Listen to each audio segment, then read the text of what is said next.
आइए जानते हैं आज के प्रमुख अंतर्राष्ट्रीय खबरों को। पहले एक नजर हेडलाइंस पर।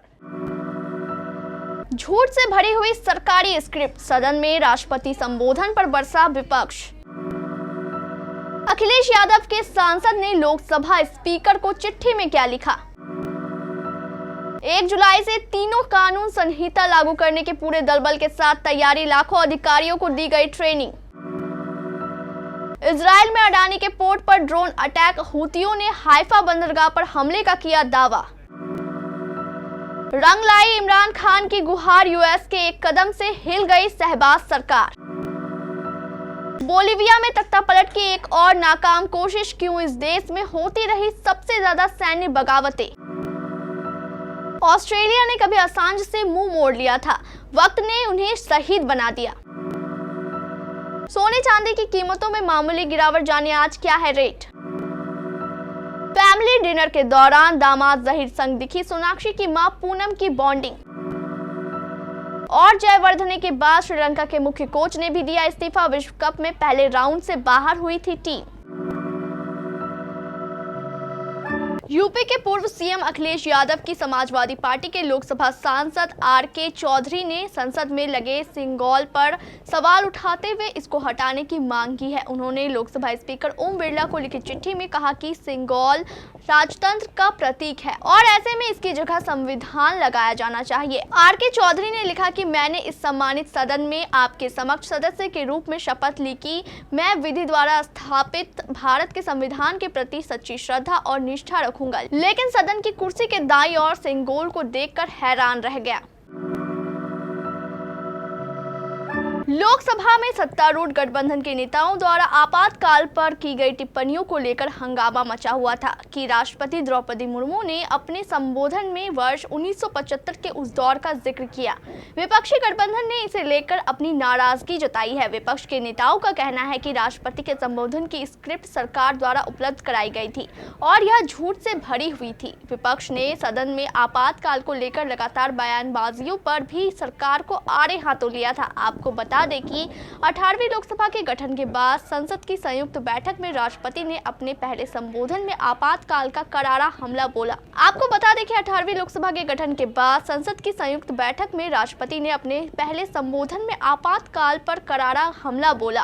उन्होंने कहा कि 25 जून 1975 को लागू किया गया आपातकाल संविधान पर सीधा हमला था। जब इसे लगाया गया तो पूरे देश में हाहाकार मच गया था, लेकिन देश ने ऐसी असंवैधानिक ताकतों पर विजय प्राप्त की है।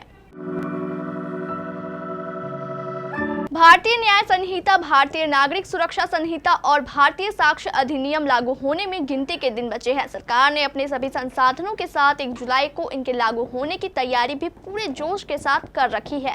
केंद्र सरकार के सूत्रों के मुताबिक राष्ट्रीय आपराधिक रिकॉर्ड ब्यूरो और पुलिस अनुसंधान ब्यूरो के साथ साथ राष्ट्रीय सुरक्षा संचार सेवा ने भी राज्य सरकारों के साथ मिलकर पुलिस अधिकारियों, न्यायिक अधिकारियों और इससे जुड़ी सेवाओं के 6 लाख से ज्यादा लोगों को नए नियमों की ट्रेनिंग दी है। बीते 6 महीनों में इन प्रशिक्षु अधिकारियों को नए जमाने और तकनीक के साथ जांच के नए औजारों और सुविधाओं के साथ पुख्ता सबूत जुटाने की ट्रेनिंग समक्ष और दक्ष ट्रेनरों द्वारा दी गई है। इजराइल में मौजूद भारतीय कंपनी के बंदरगाह पर यमन के हूती विद्रोहियों ने हमला का दावा किया है। हूती विद्रोहियों ने दावा किया है कि उन्होंने इजराइल के हाइफा बंदरगाह पर ड्रोन के जरिए हमला किया है। हूती विरोधियों का कहना है कि उन्होंने इराक के इस्लामिक प्रतिरोध के साथ एक संयुक्त सैन्य अभियान चलाया। इसमें कई ड्रोन ने हाइफा बंदरगाह के करीब एक इजरायली जहाज को निशाना बनाया। इजराइल का हाइफा बंदरगाह भारत के लिए भी बेहद महत्वपूर्ण है। इस बंदरगाह का संचालन भारतीय अरबपति गौतम अडानी की कंपनी एक स्थानीय कंपनी के साथ मिलकर करती है। इजराइल के 6 बंदरगाह हैं, जिसमें से हाइफा सबसे बड़ा है। न्यूज एजेंसी की रिपोर्ट के मुताबिक यह इजराइल के सबसे प्रमुख बंदरगाहों में से एक है, जहां से लगभग 99% सामान समुद्र के रास्ते आता जाता है।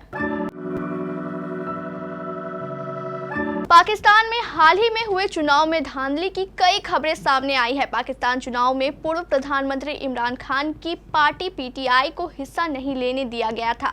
इसके बाद भी पाकिस्तान की जनता ने सबसे ज्यादा सीटें इमरान खान समर्थित उम्मीदवार को ही दी थी, लेकिन वे सरकार बनाने में नाकामयाब रहे, जिसके बाद से आरोप लगाए जा रहे थे कि फौज ने पीएमएलएन के साथ मिलकर चुनावों में धांधली कराई है। अब अमेरिका की संसद ने भी इसकी जाँच कराने पर मुहर लगा दी है। रिपोर्ट के मुताबिक अमेरिका की संसद ने बुधवार को पाकिस्तान में लोकतंत्र और मानवाधिकारों के समर्थन में एक प्रस्ताव पास किया और पाकिस्तान के 2024 के चुनावों में लगे धांधली के आरोपों की स्वतंत्र जांच कराने का आह्वान दिया। सदन में प्रस्ताव के पक्ष में 98% वोट डाले गए। इसके अलावा प्रस्ताव में अमेरिकी राष्ट्रपति जो बाइडेन से लोकतंत्र, मानवाधिकार और कानून के शासन को बनाए रखने के लिए पाकिस्तान के साथ सहयोग करने का आग्रह किया गया।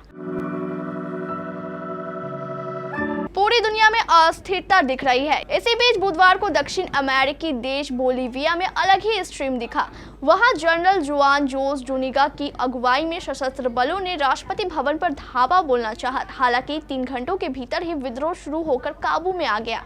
बोलीविया में सैन्य तख्तापलट की कोशिश अक्सर ही होती आई है। यहाँ तक इसे दुनिया का सबसे ज्यादा तख्तापलट के लिए जाना जाता है। ये तब होता है जब किसी देश की सेना उनके सुप्रीम लीडर पर भी भारी पड़ जाती है। इस समय जो उठापटक होती है उसे सैन्य बदलाव कहते हैं। वहीं कई बार विपक्ष भी सत्ता पक्ष से ज्यादा मजबूत हो जाता है। ऐसे में तख्तापलट होता है, लेकिन इसमें खून खराबा नहीं या कम होता है। दूसरी तरफ सैन्य बदलाव में सरकार और सेना के बीच लड़ाई होती है। यहाँ तक कि सरकार के पक्ष में खड़े आम लोगों का भी नुकसान होता है।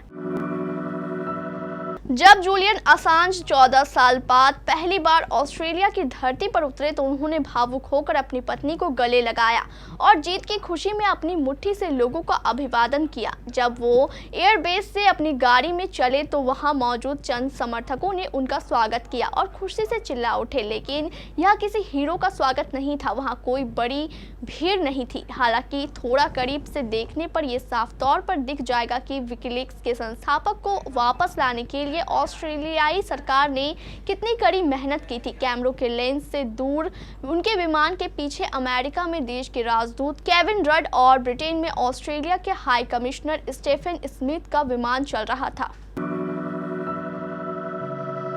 भारतीय सराफा बाजार में आज 27 जून 2024 को सोना और चांदी सस्ता हुआ है। सस्ता होने के बाद सोने की कीमत 71,000 रुपए प्रति 10 ग्राम के पार है। वहीं चांदी का भाव 86,000 रुपए प्रति किलो से अधिक है। राष्ट्रीय स्तर पर 999 शुद्धता वाले 24 कैरेट 10 ग्राम सोने की कीमत 71,083 रुपए है, जबकि 999 शुद्धता वाली चांदी की कीमत 86,761 रुपए है। Indian Boolean and jewellers association के मुताबिक बुधवार की शाम को 24 कैरेट का शुद्ध सोना 71,267 रुपए प्रति 10 ग्राम था, जो आज सुबह 71,082 रुपए पर आ गया है। इसी तरह शुद्धता के आधार पर सोना और चांदी दोनों सस्ते हुए हैं।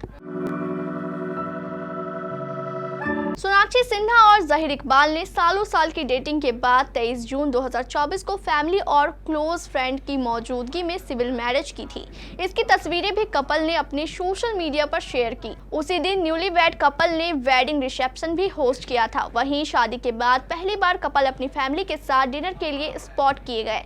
बीती रात मुंबई के एक रेस्टोरेंट में न्यूलीवैड कपल सोनाक्षी सिन्हा और जहीर इकबाल अपनी फैमिली के संग नजर आए।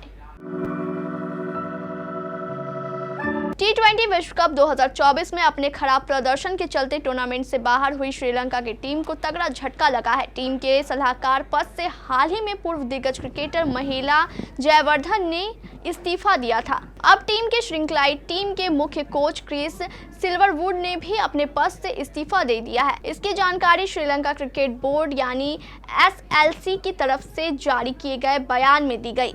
श्रीलंका की नेशनल क्रिकेट टीम को बड़ा झटका लगा है। इंग्लैंड के पूर्व तेज गेंदबाज क्रिस सिल्वरवुड ने श्रीलंका के हेड कोच के पद से इस्तीफा दे दिया है। उन्होंने अपने इस्तीफे के पीछे निजी कारणों का हवाला दिया है। सिल्वरवुड को अप्रैल 2022 में श्रीलंका क्रिकेट टीम का मुख्य कोच नियुक्त किया गया था।